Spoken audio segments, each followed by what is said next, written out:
Bonjour, c'est Paradix, et on se retrouve pour une nouvelle vidéo aujourd'hui qui va retracer un projet un peu fou. Le projet de traverser la France, un véritable road trip sur un mois, avec la petite 125 CBR. Et on y est arrivé. Tout commence avant même que ça commence. 3 jours avant le départ du road trip, en rentrant du travail, le câble d'accélérateur lâche. Sur la bécannerie, je commande un nouveau câble, qui arrivera le jour J. Nous le montrons instantanément. Ça y est, nous partons enfin du nord-est de la Haute-Savoie. Comme vous pouvez le constater, nous partons avec un temps plus que favorable. Il n'a pas plu depuis des jours et il ne devrait pas pleuvoir pendant des jours. Malheureusement, ce qui devait arriver arriva sur ce premier petit trajet. En montant le col de Megève, une immense averse de grêle s'abat sur nous, nous forçant à ralentir jusqu'à 20 km/h, à tenir en équilibre sur les glaçons sans visibilité. Heureusement, en arrivant sur le haut du col, la tempête semblait se dissiper, mais en redescendant le col, rebelote, une averse tellement puissante de grêle que nous avons été obligés de nous arrêter sur le bas-côté. Et c'est finalement sous un beau coucher de soleil que nous terminons cette première étape. Il est temps maintenant d'entamer la deuxième étape, une étape qui se déroulera sans encombre, jusqu'à une petite commune nommée Maringe, non loin de Saint-Étienne. Là où la première étape ne nous avait pris que 2 heures, celle-ci nous prendra 4, et toujours en empruntant que les routes secondaires. Nous enchaînerons ensuite directement sur une petite étape de 2 heures pour rallier Clermont-Ferrand.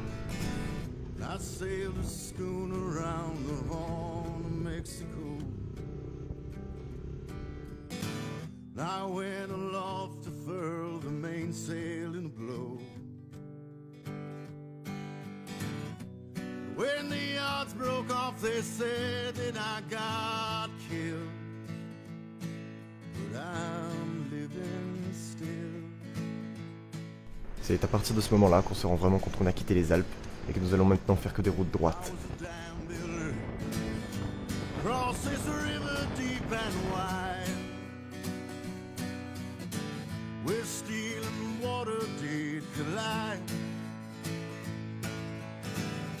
Nous restons un petit moment à Clermont-Ferrand, mais il est maintenant l'heure de partir. Et nous devons maintenant rallier Le Mans, pour ensuite arriver à notre destination finale.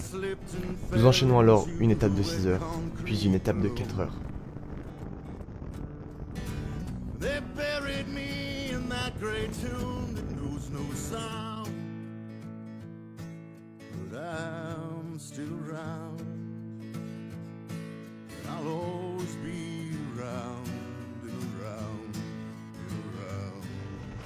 Le moins que l'on puisse dire, c'est que le moindre soupçon de route un peu sinueuse me faisait du bien.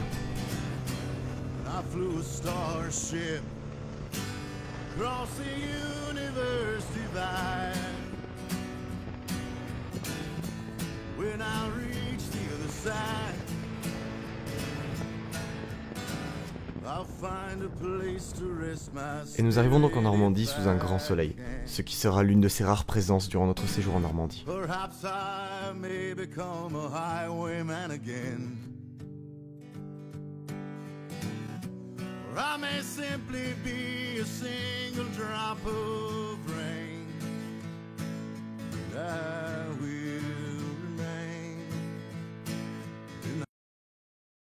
Il ne nous faudra pas longtemps pour retrouver ces nuages si caractéristiques et clichés, mais tout à fait réels.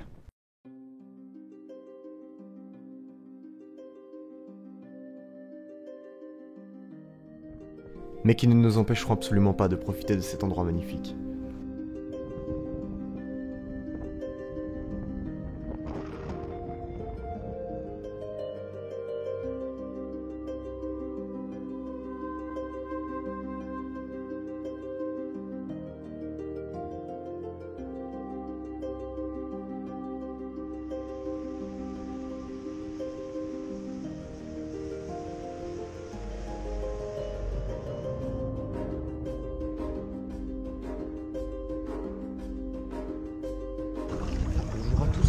Paradix. Attends, je vlog. Alors attends, voilà. Là-bas, on traverse l'océan. Direction Port-Bail. Oh la vitesse hallucinante, prise par l'équipe Banque Populaire. Donc on se retrouve sur un 1000 G6R. Attention.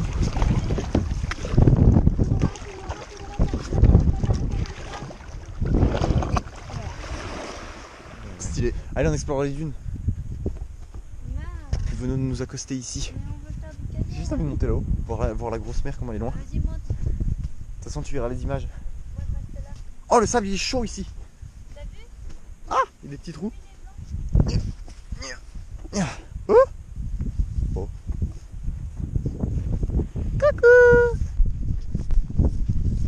Ah. Ah, derrière, c'est le Seigneur des Anneaux, en fait, il n'y a pas la mer. Parcours. Aïe.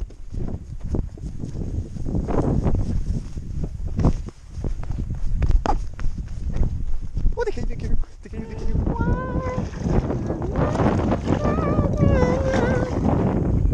Voilà. Et voilà ce qui est autour.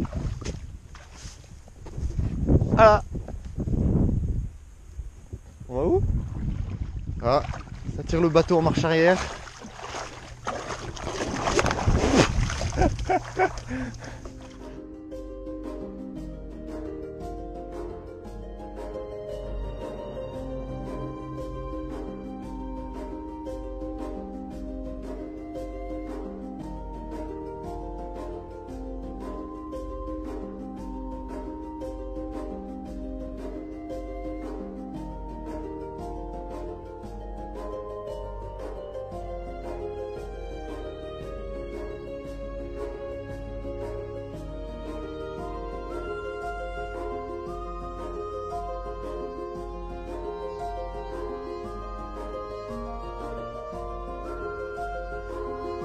Si ce n'est un grand orage à Clermont-Ferrand, le retour se fera globalement sans encombre.